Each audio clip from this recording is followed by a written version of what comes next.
Hello everyone. ఇలా చెప్పి ఎన్ని రోజులు అయిపోయిందో ఏంటో వీడియోస్ అన్నీ షూట్ చేస్తున్నాను, కానీ యూట్యూబ్లో మాత్రం అప్లోడ్ చేయడం లేదు. చెయ్యాలన్న ఇంట్రెస్ట్ ఉత్సాహం అంతా పోయిందనమాట. ఒకప్పుడు అనుకోండి, ఈరోజు షూట్ చేసిందంతా నెక్స్ట్ డే కల్లా ఎడిటింగ్ చేసి వాయిస్ ఓవర్ ఇచ్చేసి అప్లోడ్ చేసేదాన్ని. ఆ ఇంట్రెస్ట్ అంతా పోయింది, ఎందుకంటే పెద్దగా రీచ్ ఉండడం లేదు కదా. సో అందుకోసమే ఇంట్రెస్ట్ పోయిందనమాట. మనీ కూడా రావడం లేదు. సో మెల్లగా అప్లోడ్ చేద్దాంలే అన్నట్టుగా ఉంది. అప్పుడున్నంత ఇంట్రెస్ట్ లేదు. కాకపోతే ఒకటి మీకు చెప్తాను ఏంటంటే, యూట్యూబ్ వల్ల నేను నష్టపోయింది మాత్రం ఏమీ లేదనమాట. నేను చాలా హ్యాపీగా ఉన్నాను. ఎందుకంటే నేను ఎప్పుడన్నా బోర్ కొట్టినప్పుడు, మూడ్ బాగాలేనప్పుడు నా పాత వీడియోస్ ఉంటాయి కదా, అవన్నీ చూస్తూ ఉంటానన్నమాట. మేము తిరుపతి వెళ్ళింది, అరుణాచలం వెళ్ళింది, ఇంకా ఆ వీడియోస్ అన్నీ చూస్తాను. చాలా హ్యాపీగా అనిపిస్తుంది అనమాట. ఇంకా రెసిపీస్ కూడా ఒక్కొక్కసారి నేనే కన్ఫ్యూజ్ అయిపోతా. ఆ రెసిపీస్ నేను అప్లోడ్ చేసినవి మళ్ళీ చూసేసుకొని మళ్ళీ చేసేస్తాను అనమాట. సో దానివల్ల నాకు నష్టం ఏం లేదు, చాలా లాభపడ్డాను. నాకు ఇప్పుడు పిల్లలు కొంచెం పెద్దగా అయిపోయారు కదా, అప్పుడు చిన్నగా ఉండే అవన్నీ చూసి హ్యాపీగా ఫీల్ అయిపోతాను అనమాట. సో నష్టం ఏం లేదని అందుకోసమే చెప్తున్నా. ఇంకొకటి ఏంటంటే, మాకు పూజలు వ్రతాలు చాలా ఎక్కువగా ఉంటాయి అన్నమాట. ఒక్కొక్కసారి నేనే కన్ఫ్యూజ్ అయిపోతా ఎట్లా ప్రాసెస్ అని. సో నేను 2 years బ్యాక్ అన్ని వీడియోస్ అప్లోడ్ చేశాను అనమాట. ఇంకా వరలక్ష్మి వ్రతము, కేదారేశ్వరి వ్రతం అవన్నీ అప్లోడ్ చేశాను. ఇంకా ఇవన్నీ నేను చూసేసుకొని చేసేస్తాను అనమాట. అది కూడా ఎందుకు ఇంతలా చెప్తున్నా, ఇంత సోది ఎందుకు చెప్తున్నానంటే, నేను యూట్యూబ్ చేయడం అనేది, వీడియోస్ అప్లోడ్ చేయడం అనేది టైం వేస్ట్ ప్రాసెస్ అస్సలు కాదు. ఇంకా పనికి రాని విషయం అస్సలు కాదు. నేను చాలా హ్యాపీగా ఉన్నాను. ఎందుకంటే నాకు ఎప్పుడైనా ప్రతి విషయాన్ని షూట్ చేసి మెమొరీస్గా క్రియేట్ చేయడం అంటే చిన్నప్పటి నుంచి చాలా ఇష్టం అనమాట. ఇప్పుడు మన ఫోన్ అనుకోండి, అందులో జీబీ అయిపోతుంది. ఎప్పుడో ఒకప్పుడు వీడియోస్ అన్నీ డిలీట్ చేయాలి, చాలా ఎంతో కొంత వీడియోస్ అన్నీ తీసేసేయాలన్నమాట. సో యూట్యూబ్ అనుకోండి, అందులో భద్రపరచుకోవచ్చు కదా మన మెమోరీస్ అన్నిటినీ. ఆ విషయంలో నేను చాలా హ్యాపీగా ఉన్నాను.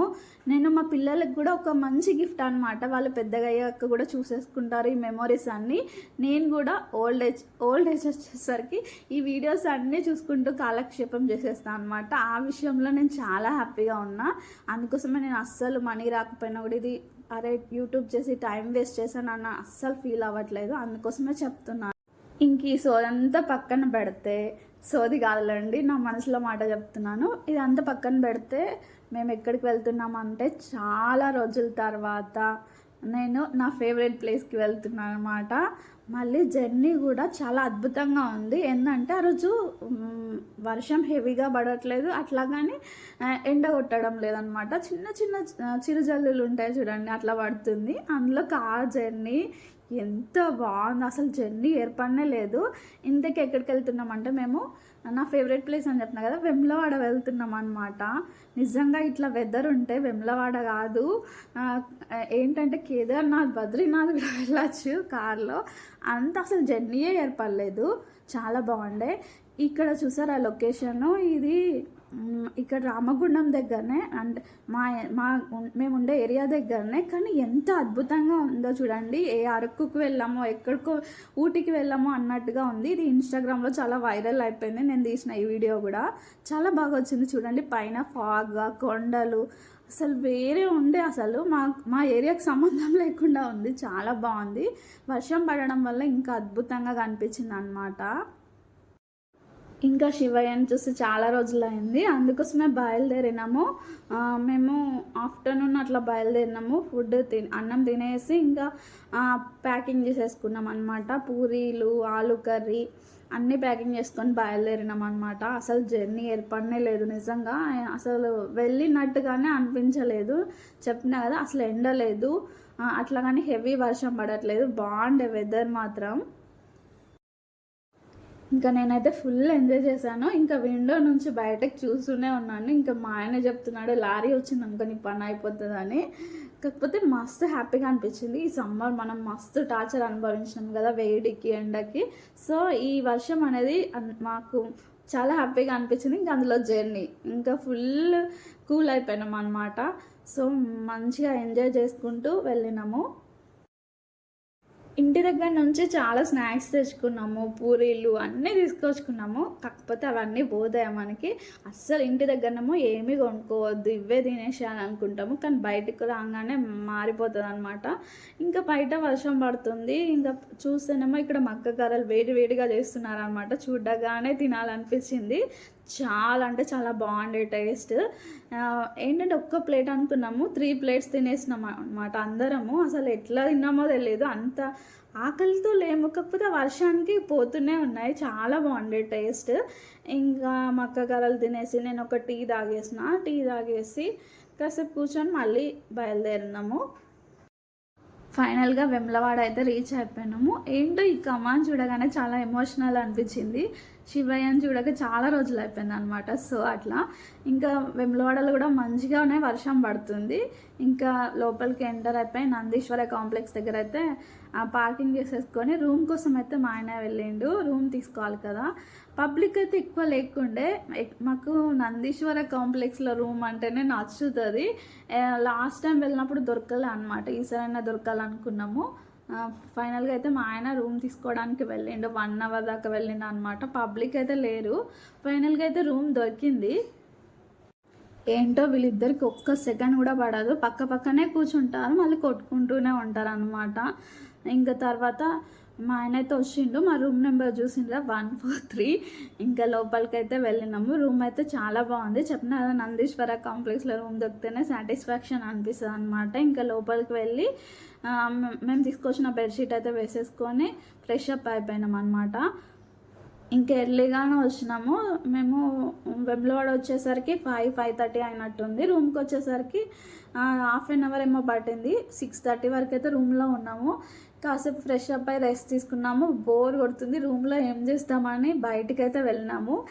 ఇంకా నెక్స్ట్ డే ఫుల్ బిజీ ఉంటాం కదా, షాపింగ్ చేయరాదు, ఇప్పుడే చేస్తానైతే మా ఆయనకు చెప్పినాను.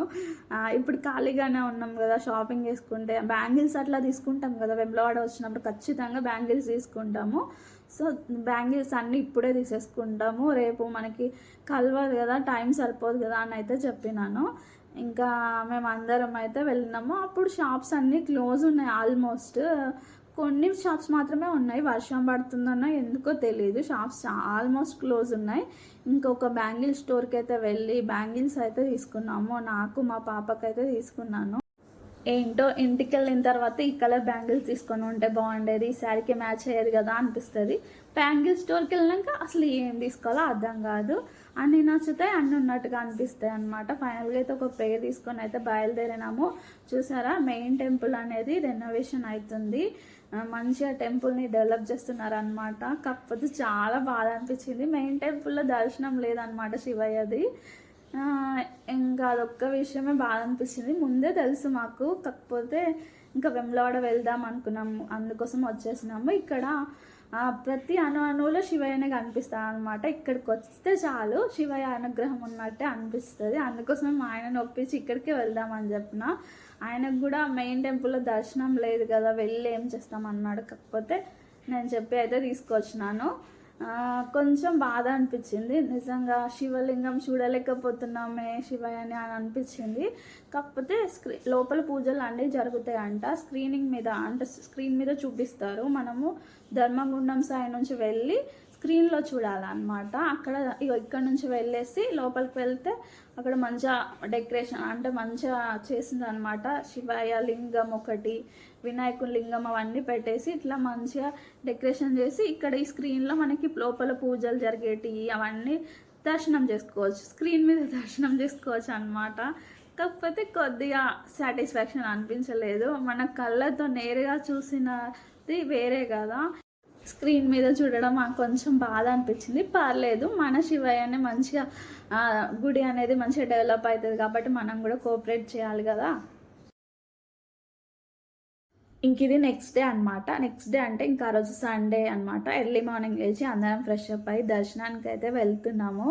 ఇంకా క్రౌడ్ అంటే పబ్లిక్ ఎక్కువ లేరు కదా అని పొద్దున్నే 4:30కి అట్లా లేవలేదు, కొంచెం లేట్గానే లేచి ఫ్రెష్ అప్ అయ్యి దర్శనానికి అయితే వెళ్తున్నాము.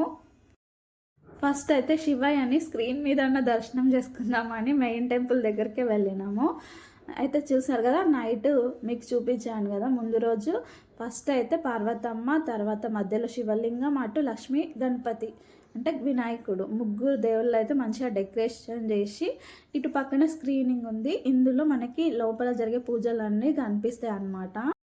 ఫస్ట్ అయితే మేము వెళ్ళినప్పుడు స్క్రీన్ ఆఫ్లోనే ఉండే, చాలా డిసప్పాయింట్ అయినాము. అక్కడ ఉన్న అయ్యగారిని అడిగితే మాత్రం నైట్ వర్షం పడింది కదా, కోతులు వైర్లను కట్ చేసినట్టున్నాయి, రావడం లేదని చెప్పిండు. కానీ చాలాసేపు వెయిట్ చేసినాం. తర్వాత మమ్మల్ని చూసి అయ్యగారు లోపలికి వెళ్ళి ఏం చేశారో తెలియదు. తర్వాత స్క్రీన్ అయితే వచ్చింది, ఇంకా శివయ్య దర్శనం అయితే అయింది స్క్రీన్ పైన. అప్పుడైతే హ్యాపీగా అనిపించింది. లోపల పూజలు జరుగుతున్నట్టున్నాయి, మంచిగా దర్శనం చేసుకొని ఇంకా బయటకు అయితే వచ్చినాము. ఇప్పుడైతే భీమేశ్వర ఆలయంకి వెళ్తున్నాం అనమాట. బద్దిపోచమ్మ టెంపుల్ ముందు నుంచే వెళ్ళాలి కదా, అటు సైడ్ నుంచి వెళ్తున్నాము. ఇంకేంటంటే అటు నందీశ్వర కాంప్లెక్స్ సైడ్ పబ్లిక్ లేరు, కానీ ఇంకా ఇటు బద్దిపోచమ్మ టెంపుల్కి వెళ్ళే రూట్లో అయితే పబ్లిక్ ఉన్నారు.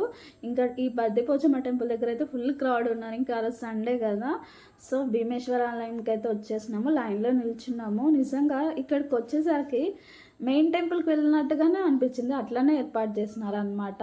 క్యూ లైన్ కానీ కింద ఇంకా కొల్లాగలు మొత్తం గుడి చుట్టూ తిరగడం కానీ ఆ వాతావరణం మొత్తం మెయిన్ టెంపుల్ ఉన్నట్టుగానే ఉంది. చాలా బాగున్నాయి. ఇంకా శివయ్యని అయితే దర్శనం చేసుకున్నాము భీమేశ్వర ఆలయంలో. తర్వాత ప్రసాదం అయితే తీసుకొని ఇంకా నాగేశ్వర ఆలయం ఉంటుంది కదా, ఆలయంకి వెళ్ళి దర్శనం చేసుకొని బద్దిపోచమ్మ టెంపుల్కి అయితే వచ్చేసినాము. ఇక్కడ ఫుల్ క్రౌడ్ ఉన్నారు. ఆ రోజు సండే అని చెప్పినా కదా, ఇక్కడ కూడా అమ్మవారిని దర్శనం చేసుకొని ఫైనల్గా అయితే కాసేపు రూమ్లో రెస్ట్ తీసుకొని రిటర్న్ అయితే బయలుదేరినాం అనమాట. ఇంకా దర్శనాలు అయితే హ్యాపీగా కంప్లీట్ అయిపోయినాయి. వచ్చేసరికన్నా శివయ్య మెయిన్ టెంపుల్లో దర్శనం ఇస్తాడో లేదో చూడాలి. గుడి మంచిగా డెవలప్ అయ్యి శివయ్య మనకు దర్శనం ఇవ్వాలని కోరుకుంటూ రిటర్న్ అయితే బయలుదేరినాం అనమాట. ఏంటంటే మేము ప్రతిసారి వెమ్లవాడ వెళ్ళినప్పుడు కొండగట్టుకు కూడా వెళ్తాము, కానీ ఈసారి వెళ్ళలేదు. ఆంజనేయ స్వామిని దర్శనం చేసుకోలేదు అనుకున్నాము. తొందరనే అయిపోయినాయి, వెళ్ళొచ్చు అనుకున్నాం కదా. నెక్స్ట్ టైం మా పాప ఎగ్జామ్స్ ఉన్నాయన్నమాట, తను ప్రిపేర్ కావాలని ఏడుస్తుంది. ఇంకా ఫైనల్గా అయితే ఇంటికి బయలుదేరినాం, మళ్ళీ ఇంకోసారి వద్దామని. ఏంటంటే ఎప్పుడు మేమే ముగ్గురం వీడియో షూట్ చేసుకుంటామో, ఈసారి మా ఆయనని షూట్ చేద్దామని చేస్తున్నాను. పాపం షూట్ చేసినంతసేపు కడుపు నొప్పి వస్తుందేమో, ఎందుకంటే పొట్ట లోపల కనలేకపోతుంటూ కాసేపు అట్లా వీడియో షూట్ చేసేస్తున్నాను. ఇంకా మేము ఫైనల్గా అయితే కొండగట్టుకు వెళ్ళకుండానే ఇంటికి బయలుదేరినాం అనమాట. రీచ్ అయ్యేసరికి 5:30 అయింది. తొందరనే రీచ్ అయినాం అనమాట. ఇంక ఇక్కడితో ఈ వీడియో ఏం చేస్తున్నాను. వీడియో నచ్చితే లైక్ చేయండి, ఇట్లా చెప్పి కూడా చాలా రోజులైంది. మీ ఫ్రెండ్స్కి షేర్ చేయండి అండ్ సబ్స్క్రైబ్ చేసుకోవడం మాత్రం మర్చిపోవద్దు. ఇంకొక వీడియోతో మేము ముందుకు వస్తాను. అంతవరకు బాయ్.